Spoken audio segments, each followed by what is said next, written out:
Yang pertama saya mau sampaikan kepada legislatif, ada rasa kekecewaan, terutama kepada Pak Farid, ya kan, ketua DPRK. Sangat kecewa saya surati tidak ada tanggapan.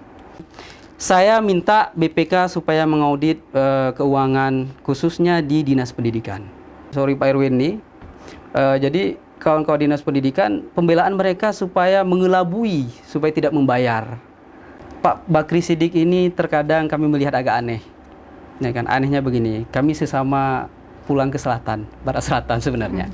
Jadi agak anehnya begini kan. Dulu pertama menjabat, saya ingat betul, 2 hari dia menjabat, dia menyampaikan bahwa janjinya, saya akan menyelesaikan semua hutang-hutang. Itu perlu dicatat. Jadi hutang-hutang Pak Amin saya akan selesaikan semuanya. Dan itu ada apa namanya bukti elektroniknya loh, ya kan? Jadi itu perlu diingat Pak Bakri Siddiq.